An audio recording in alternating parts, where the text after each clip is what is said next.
नमस्कार दोस्तों।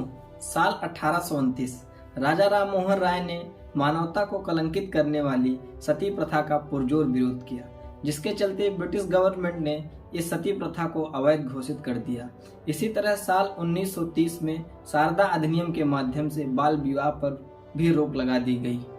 कहा जाता है कि प्रथाएं किसी भी समाज का सांस्कृतिक आधार होती हैं, लेकिन इसी समाज में कुछ ऐसी कुप्रथाएं भी प्रचलित हो जाती हैं जो आए दिन समाज में लैंगिक भेदभाव और सामाजिक असमानता को निरंतर बढ़ावा देती रहती हैं। आखिर इन कुप्रथाओं की जड़ें कहां और कितनी गहरी होती हैं, इसी पर चर्चा करने के लिए आज हमने एक उत्तर भारत की ऐसी कुप्रथा का टॉपिक चुना है जो आपको यह बताएगा कि वर्तमान समाज में भी कि इस तरह की कुप्रथाएं प्रचलित हैं, जिन्हें हमें दूर करने का एक अच्छा प्रयास करना होगा।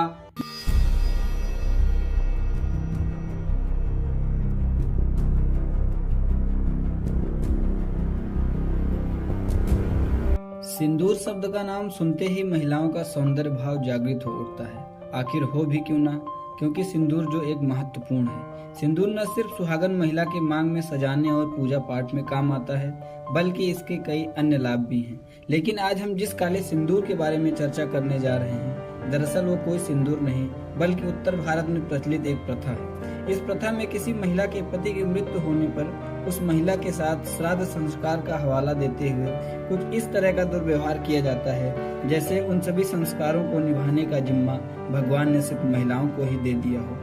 इस काला सिंदूर प्रथा में यह दिखाने की पूरी कोशिश की जाती है कि तुम्हारे पति की मृत्यु के बाद समाज में बराबरी से तुम्हें जीने का कोई अधिकार नहीं है। अब समाज तुम्हें उस निम्न नजरिए से देखेगा जो तुम्हारी मानसिक पीड़ा को हमेशा आगे बढ़ाता रहेगा। दरअसल काला सिंदूर का प्रयोग उत्तर भारत में उन महिलाओं के साथ किया जाता है जो अपने पति को खो चुकी होती हैं। श्राद्ध के दिन कुएं के पास उस महिला को पति की आत्मा की शांति हेतु तिलांजलि देने के लिए ले जाया जाता है।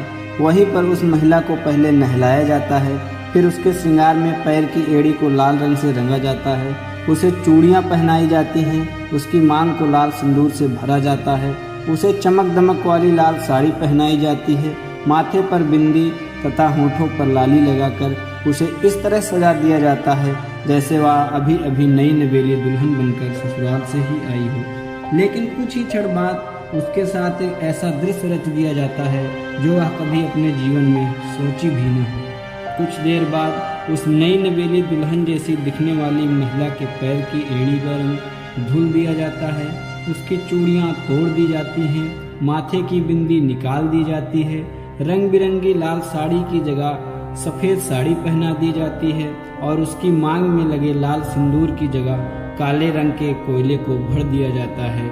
उसकी मांग में भरे गए इस कोयले को ही हम काला सिंदूर प्रथा के नाम से जानते हैं।